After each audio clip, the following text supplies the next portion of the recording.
बिस्मिल्लाहिर्रहमानिर्रहीम। तकरीबन 3000 साल पहले फ़लस्तीन और मिस्र के दरमियान बहर रूम के साथ साथ एक अजीब कौम आबाद था, जिसे उस वक्त की दुनिया की सबसे बहादुर कौम माना जाता था। उसका नाम कौम अमालका था। वो एक ऐसी कौम थी कि जिसके लोगों की बहादुरी के किस्से सदियों तक माएँ अपने बच्चों को सुनाती रहीं। उस अजीब कौम का एक जालिम और जाबिर हुक्मरान गुजरा है, जिसे लोग जालूत के नाम से जानते थे।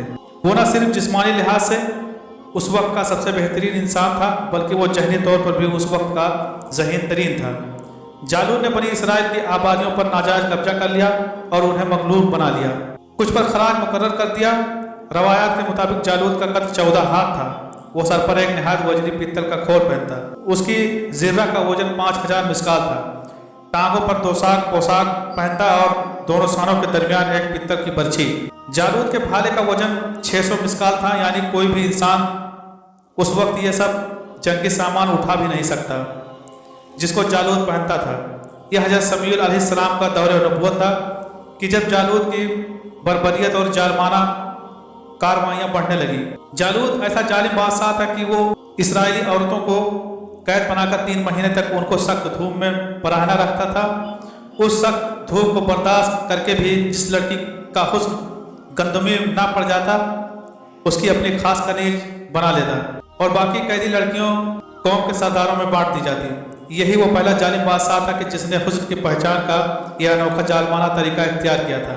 बनी इसराइल जब जालूत की जालमाना कार्रवाइयों से आजिज आ गए तो अपने नबी हज़रत शमूएल अलैहिस्सलाम की बारगाह में रोते हुए अर्ज करने लगे कि आप हमको एकजा करें और हम में एक बादशाह को मुकर्रर करें, जिसकी क़यादत में हम जालूत और उसकी कौम को तबाह व बर्बाद करें, नहीं तो हमारी सारी औरतें भी गुलाम बना ली जाएंगी। उस वाक़े को अल्लाह पाक कुरान में यूँ बयान फरमाता है, क्या तुमको बनी इसराइल की इस जमात का हाल मालूम नहीं जिसने मूसा के बाद अपने पैगंबर से कहा कि किसी को हमारा बादशाह बना दीजिए ताकि हम अल्लाह की राह में जिहाद करें।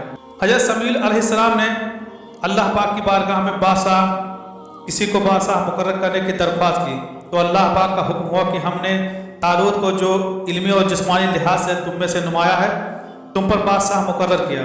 जब बनी इसराइल ने हज़रत शमूएल अलैहिस्सलाम से अल्लाह का ये हुक्म सुना तो नागवारी से कहने लगे, ये गरीब शख्स है, इसके पास माल दौलत कुछ नहीं है, ये कैसे हमारा बादशाह बन सकता है, और असल में बादशाहत के लायक तो हम ही हैं, बस हम में से किसी को बादशाह बना दीजिए। इस बात की तस्दीक कुरान हकीम ने भी की है। ऐसा हुआ कि इनके नबी ने कहा, अल्लाह ने तुम्हारे लिए तालूत को मुकर्रर कर दिया है।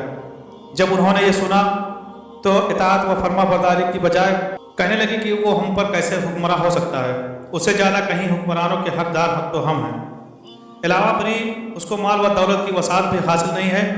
नबी ने कहा, हुक्मरा का जो मयार तुमने मुकर्रर कर लिया है वो गलत है।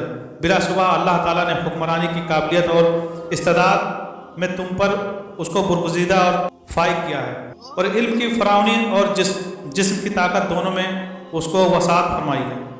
इसका अहल समझकर अपनी ज़मीन की हुक्मरानी बख्श देता है, और वो अपने तसरफ व कुदरत में बड़ी वसात रखने वाला और सब कुछ जानने वाला है। कौम ने हस्ब साबिक ये मुतालबा रख दिया कि अगर तालूत हक ताला का मुकर्रर करदा बादशाह है तो उसके सबूत में अल्लाह की कोई निशानी मोजज़ा पेश करो, जैसा कि माजी में उनका हर नबी के साथ यही मुतालबा रहा है कि अगर तुम सच्चे हो तो कोई मोजज़ा पेश करो। हज़रत शमूएल अलैहिस्सलाम ने अपनी कौम से फरमाया कि जल्द ही मोजज़े के तौर पर तुम्हें मोतबर संदूक जिसमें तौरात और हज़रत मूसा व हारून अलैहिस्सलाम के नवादात हैं लौटा दिया जाएगा। उसको अल्लाह पाक ने कुरान में यूँ बयान फरमाया है, इनके नबी ने इनसे कहा, इसकी बादशाहत की जाहिरी दिलजमई है और आले मूसा और आले हारून का तरकी है, फरिश्ते उसे उठाकर लाएंगे, यकीनन ये तुम्हारे लिए खुली दलील है। ऐसा ही हुआ, मौजज़ाना तौर पर बनी इसराइल को मोतबर संदूक मिल गया, जिसकी वजह से उन्होंने हज़रत तालूत को अपना बादशाह तस्लीम कर लिया। हज़रत तालूत बिन्यामीन बिन याकूब अलैहिस्सलाम की औलाद में से थे, जो हज़रत यूसुफ अलैहिस्सलाम के सगे भाई थे। खैर, हज़रत तालूत अलैहिस्सलाम ने पूरी कौम को एक झंडे तले यकजा किया और जालूत से जंग करने के लिए लश्कर लेकर निकल पड़े। कुरान पाक में अल्लाह पाक इरशाद फरमाता है, जब तालूत लश्करों को लेकर निकला तो कहा, सुनो, अल्लाह तुम्हें एक नहर से आजमाने वाला है, जिसने इसमें से पानी पिया वह मेरा नहीं, और जो इसे ना झुके वह मेरा है। हाँ, यह और बात है कि शिद्दत व तसना लबी से एक चुल्लू भर पी ले, लेकिन सिवाय चंद के इनमें से सबने पिया। मुफस्सिरीन इस आयत मुबारका की तफसीर में लिखते हैं कि ये नहरें उर्दून और फ़लस्तीन के दरमियान वाक़ है और पानी ना पीने वालों की तादाद 313 थी, जो असहाब बदर की भी तादाद है। यानी 313 कामलीन मोमिन हज़रत तालूत की क़यादत में जालिम और मुतकब्बर बादशाह जालूत के लश्कर ज़र्रार से लड़ने के लिए पहुँच गए।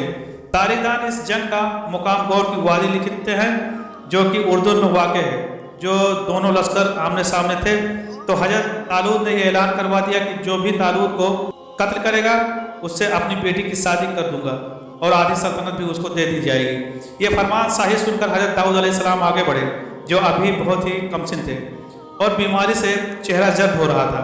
गुर्बत व मुफलिसी का यह आलम था कि बकरियां चराकर उसकी उजरत से गुजर बसर करते थे। रवायत है कि हज़रत दाऊद अलैहिस्सलाम घर से जिहाद के लिए रवाना हुए तो रास्ते में एक पत्थर ये बोला, अय हज़रत दाऊद मुझे उठा लीजिए, क्योंकि मैं हज़रत मूसा अलैहिस्सलाम का पत्थर हूँ। फिर दूसरे पत्थर ने आपको पुकारा कि अय हज़रत दाऊद अलैहिस्सलाम मुझे उठा लीजिए, क्योंकि मैं हज़रत हारून अलैहिस्सलाम का पत्थर हूँ।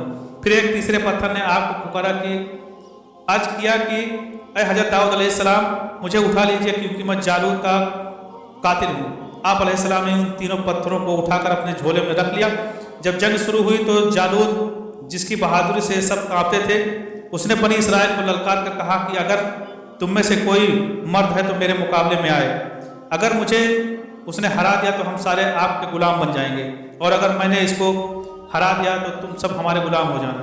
जब कोई भी जालूत के सामने नहीं आया तो हज़रत दाऊद अलैहिस्सलाम अपने खलील लेकर जालूत के सामने लड़ने के लिए आ गए।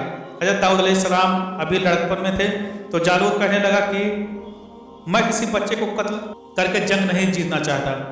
खैर, हज़रत दाऊद अलैहिस्सलाम के इसरार पर मुकाबला शुरू हुआ और आपने अपने गलील में 3 पत्थर रखकर जालूत की तरफ फेंके, जिससे उसका सर पास पास हो गया। और तारीख रवायत में है कि उसकी लाश के इतने टुकड़े हुए कि कोई उनको गिन भी ना सकता था। जालूत की फौज ने जब ये देखा तो मैदान से भाग खड़े हुए। अल्लाह पाक कुरान में फरमाता है, और कत्ल किया दाऊद ने जालूत को, और अल्लाह ने उसे सल्तनत और हिकमत अता फरमाई और उसे जो चाहा सिखाया। हज़रत समूएल अलैहिस्सलाम की मेहनत रंग लाई और हज़रत और बनी इसराइल एक तवील मुद्दत के बाद अपने वतन में दाखिल हुए। हज़रत तालूत ने हज़रत दाऊद अलैहिस्सलाम को अपने वादे के मुताबिक आधी सल्तनत का बादशाह बना दिया और अपनी बेटी की शादी भी उनसे कर दी। कुछ ही अरसे बाद हज़रत समूएल अलैहिस्सलाम वफ़ात पा गए। अल्लाह पाक ने हज़रत समूएल अलैहिस्सलाम की वफ़ात के बाद हज़रत दाऊद अलैहिस्सलाम को नबूवत से सरफराज फरमा दिया।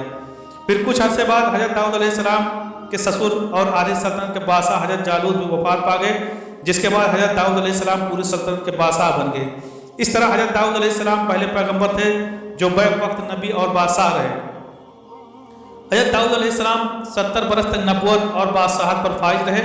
फिर उनके बाद हज़रत दाऊद अलैहिस्सलाम के बेटे हज़रत सुलेमान अलैहिस्सलाम को भी अल्लाह पाक ने नबूवत और बादशाहत अता फरमाई। आमीन या रब्बुल आलमीन।